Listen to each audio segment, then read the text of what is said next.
Concept ఏముండదు. కాకపోతే కోర్టుల దగ్గరన ఎలా వస్తుందో చూడాలి. ఎందుకంటే తెలుగుదేశం వాళ్ళని ఎవరిని కూడా అరెస్టుల్ని కోర్టులు నడవనీయలేదు.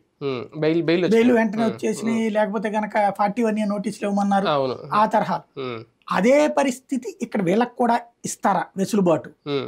లేదు అనుకుంటే కనుక వీళ్ళని అరెస్ట్ చేయడంలో తప్పు లేదంటారా? న్యాయస్థానాల్లో ఏం జరుగుతుంది అంటే లీగల్ గా న్యాయపరంగా వైసీపీతో పోలిస్తే తెలుగుదేశం పార్టీ కాస్తంత స్ట్రాంగ్ అనుభవం ఉన్న వాళ్ళు కాబట్టి ఎలా తప్పించుకోగలుగుతారు, వాళ్ళు ఎలా బెయిల్ మీద రాగలుగుతారు అనేది కూడా ఒక సవాలేనేమో వైసీపీకి. ఇక్కడ కోర్టు తన విచక్షణాధికారాలు వాడింది చాలా సార్లు. అక్కడ లాయర్ల వాదన కొంచెం ఉంటది, కానీ కోర్టు ఇప్పుడు వీళ్ళకి లాయర్లు ఉంటారు కదా, వీళ్ళు వాదిస్తారు కదా, సేమ్ వాదనే కదా వినిపించేది. ఆ తీర్పే చూపెడతారు, ఆ తీర్పునే చూపెడతారు.